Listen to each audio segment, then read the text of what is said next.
मधुरपुर गांव में, जहां खेतों की हरियाली और तालाब की शांति मन मोह लेती थी, एक मिट्टी के घर में सास निर्मला देवी और उनकी बहू काव्या रहती थीं।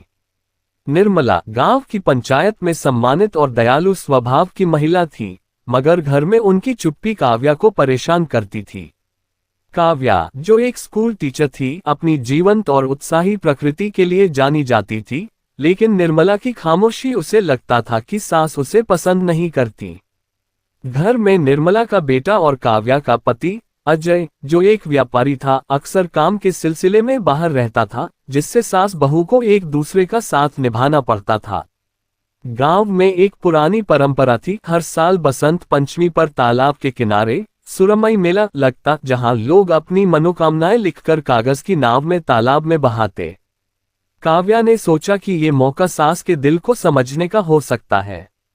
उसने निर्मला को मेले में चलने का न्योता दिया, मगर निर्मला ने उदास स्वर में कहा, मेरे लिए अब मेले का क्या मतलब बेटी, तू चली जा।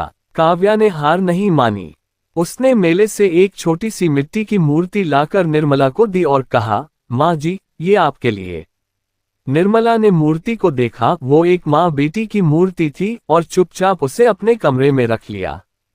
एक दिन काव्या घर की सफाई कर रही थी, तभी उसे निर्मला के कमरे में एक पुराना डिब्बा मिला। उसमें कुछ पुरानी चिट्ठियां और एक फीका पड़ा रिबन था। चिट्ठियां पढ़ने पर काव्या को पता चला कि वे निर्मला की छोटी बहन सरिता की थी, जो बचपन में बीमारी से गुजर गई थी। निर्मला ने हर चिट्ठी में अपनी बहन को याद किया था। रिबन सरिता का था, जिसे निर्मला ने संभाल कर रखा था। काव्या का दिल भर आया। उसे समझ आया कि निर्मला की चुप्पी उनके दुख का परिणाम थी। काव्या ने उस रात निर्मला को चाय के साथ बैठाया और धीरे से सरिता का जिक्र किया। पहले तो निर्मला चुप रही, मगर फिर उनकी आंखें नम हो गईं।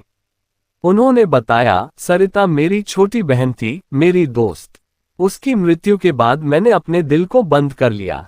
मुझे डर था कि किसी से फिर इतना प्यार करूंगी तो फिर दुख होगा। काव्या ने निर्मला का हाथ पकड़ा और कहा, माँ जी, मैं आपकी बेटी हूँ। मुझे आपका प्यार चाहिए और मैं भी आपको वो प्यार दूंगी। अगले दिन काव्या ने निर्मला को सरप्राइज दिया। उसने सरिता के रिबन को साफ किया और उससे एक सुंदर हार बनाया, जिसे निर्मला को पहनाया। निर्मला की आंखों में खुशी के आंसू थे। उन्होंने काव्या को गले लगाया और कहा, तूने मेरे दिल का बोझ हल्का कर दिया बेटी। उसी दिन अजय घर लौटा और अपनी माँ और पत्नी की नई दोस्ती देखकर हैरान रह गया। उसने हंसकर कहा, लगता है मेरे बिना भी घर अच्छा चल रहा